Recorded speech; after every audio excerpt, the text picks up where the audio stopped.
नमस्कार। आज आम जनरल साइंस गोटे बहुत सुंदर टॉपिक विषय आलोचना करवा। से टॉपिक रो नाम होची स्केलेटन सिस्टम, जहाँ को आम अस्थि कंकाल तंत्र बोली कही था। ये स्केलेटन कौन कौची ना एवं बहुत गुड़ी अस्थि और उपास्थि समूह को नहीं स्केलेटन गठित होता है, अस्थि कंकाल गठित होता है। ये सिस्टम कौन कौची तार अर्थ टी जाना।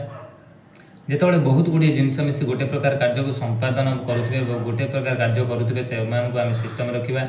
जो भाई कंप्यूटर को आम सिस्टम कहचे, keyboard mouse monitor hard disk आमर सीपीयू होगला आईसी होगला, ये सब को नहीं आम गोटे सिस्टम रखुचु। जदि ता मध्य कौन गोटे पार्टर प्रभाव गोटे पार्ट खराब होगला ताले पूरा सिस्टम उपर कुप्रभाव पड़ता है।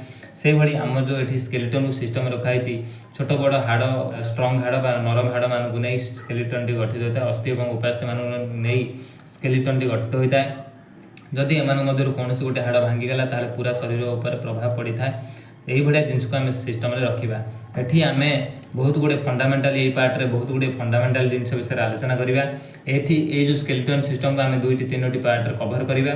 ये प्रथम गोटे जो पार्ट टी को आम गोटे पूरा फंडामेंटाली आम आलोचना करवा। जिते गोटे छोट पिलाटे जन्मग्रहण करुच्ची तार कौन शरीर में केतोटी हाड़ रोचे आम जाचे कि आम जो पढ़ी तुम शरीर में केतोटी हाड़ रोचे ना आम कहीदे 206 खंड। किंतु जितेबाला गोटे छोट पिलाटे जन्मग्रहण करुच्ची तार शरीर में हाड़र संख्या अधिका रोचे, मिनिमम 270 ରୁ 300 खंड हाड़ रोचे। जिते आम टिके से छोट पिला जन्मग्रहण है आई हो गले कि जेजेमा हो गले से मालिश करती, तेल पूरा पकईकि देसी राशि मालिश करती। मालिश द्वारा कौन धीरे धीरे छोट बड़ हाड़ छोट हाड़ गुड़ी को छोट छोट हाड़ गुड़ी मिसी गोटे गोटे हाड़े परिणत होता है। ये धीरे धीरे हाड़ कमी जाए। 206 खंड हाड़ मनीष लास्ट 206 खंड हाड़ रही है। जदि जन पचार तो मनीषर शरीर में हाड़ संख्या के तुम कहीपर 206 खंड हाड़ थाए। किंतु छोट पिलाटे जो जन्मग्रहण कर केतोटी हाड़ थाए पचार तुम कहीपर 270 ରୁ 300 खंड हाड़ थाए। ये जो स्केलेटन जो हाड़ अस्थि और उपास्थि मान को नहीं स्केलेटन टी गठित होता है। ये अस्थि को आम कठोर हाड़ कही था। अस्थि को अस्थिर टिके कठोर होता है और उपास्थि टिके नरम होता है। जो भाई कानर हाड़ देख, ये जो कानर हाड़ ये दबी जाऊँगी, नाक हाड़ ये गुड़ा काटिले उपास्थि तैयारी होता है। एवं यहाँ देख दबी जाऊँगी, जो गलाटा आम स्वरतंत्र कहूँ ये दबी जाऊँगी, एगुड़ा काटिलेज तैयारी होता है एवं नरम हाड़ तैयारी होता है। आमर जो स्ट्रंग हाड़ ये जो सब जिनस ये हाड़ गुड़ा है स्ट्रंग हाड़, हाथ गोड़ ये सब जो हाड़ गुड़ा रहा गोटे स्ट्रंग हाड़ होता है। अस्थि और उपास्थि मान समूह को नहीं आमर कौन होता है ना आमर स्केलेटन सिस्टम टी स्केलेटन अस्थि कंकाल तैयारी होता है। ये जो अस्थि आमर जो हाड़ से कौन संपूर्ण रूपे पूरा कठोर होता है, माने संपूर्ण रूपे निदा होता है। हाड़ तो पूरा कठोर लुहा टाइप, लुहा ठारू भी आहरी शक्तिशाली शक्त होता है सी, किंतु हाड़ कौन पूरा निदा होता है। पूरा निदा हेल्ले तो बॉडी ओजन बहुत हो ना सी ना हाड़ कौन हाड़ भितर पूरा फोकला होता है, पूरा खाली अंश था हाड़ भितर। सेठी अस्थि मजा थाए, बोन मैरा थाए जहाँ रक्तर निर्माण करता है। किंतु छोट पिलाटे जो जन्मग्रहण कर शरीर हाड़ तार स्ट्रंग हो था है, सेठी तार रक्त किए बनाई था, तार रक्त तार लिभर बनाई था। माँ पेट जो भ्रूण अवस्था भी पिला थाए तार लिभर तार रक्त बनाई था। किंतु जो छोट पिलाटी जो बड़ जो हाड़ स्ट्रंग होता है, अस्थि मजा जो हाड़ भर जो अस्थि मजा रहा बोन मारा रहा ता कौन करता है ना रक्त निर्माण करें। आम ए विषय जानिले आमर कौन जानले ना आउ गोटे बढ़िया जिनस तुम जान कौन ना तुम शरीर में कौन समस्त हाड़र केत ओजन थाई से जाना निहाती आवश्यक। एवरेजली जदि देखा 10 ରୁ 11 केजी हाड़ समस्त शरीर में थाए, किंतु वेट्र परसेंटेज हिसाब से जदि आम देखा पाखापाखि 14% अनुसार 14% बॉडी वेट अनुसार 14% हाराहारी थाए। जदि जनकर वेट 50 केजी होता है ताले तार हाड़र वेट केते रहिबो ना 7 केजी रहिबो। जदि जनकर वेट आमर केते ना 100 केजी रहिबो तार हाराहारी 14 केजी हाड़ ता बॉडी रे थाए।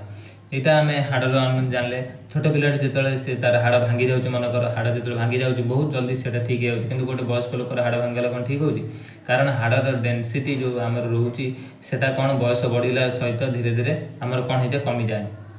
30 वर्ष ऊर्ध्व हेले हाड़र भांगी गले कि हाड़ फ्राक्चर हो गले जॉइंट हवा कष्ट होता है, किंतु छोट पिलाटर हाड़र जॉइंट हवा बहुत सहजरे हो जाए थाए। एटा भी गोटे बढ़िया जिनस आम जानले। आउ जो आम हाड़ रोचे अस्थि रोचे अस्थि उपास्थि विषय टी जाना। अस्थि साधारणतः स्ट्रंग होता है कैल्शियम कार्बोनेट बनी था CaCO3 कही था। ए ओसिन नामक प्रोटीन थाए एवं उपास्थि कौन ना उपास्थि कैल्शियम फस्फेट रे बनी था calcium phosphate CO3 PO4 whole 2 ताको आम कही था। ए कंड्रीन नामक प्रोटीन थाए जहाँ जो मनुष्यर शरीर में फस्फरस मात्रा अधिका थाए जदि से मनीष मरी जाए से चिता बा जो आम जो तांकर जो शव को से शरीर को जो निआं लगाऊ था से शरीर बहुत जल्दी निआं लगी जाए जदि फस्फरस मात्रा अधिका थी। बहुत लोग देखी से मरीगले नहीं निआं लगेले लोक कहे हे या शरीर निआं लगुनि बहुत पाप कर संपूर्ण भूल कथा। तार शरीर फस्फरस मात्रा जदि बहुत कम रहा से शरीर में निआं लगे कष्ट होता है। ताल आम पेट्रोल फेट्रोल यूज व्यवहार बहुत परिमाण व्यवहार करा पड़े कारण शरीर में निआं धरे ही ना। जो भाया मैच बॉक्स आम फस्फरस रही है जो मैच बॉक्स मारू आमर कौन से फस्फरस जड़ी जाए जो आम निआं धरे से भाई शरीर में फस्फरस मात्रा कम थे निआं लगे असुविधा होता है।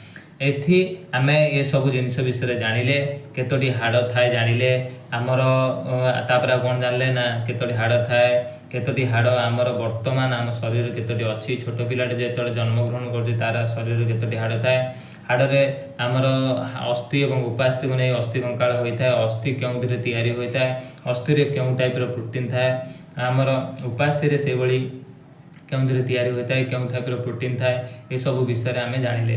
गोटे नॉर्मली मनुष्यर केते हाराहारी ता शरीर में अस्थि रही है 10 ରୁ 11 केजी अस्थि रही है किंतु जदि आम वेट अनुसार कैलकुलेशन करवा 14% रही है।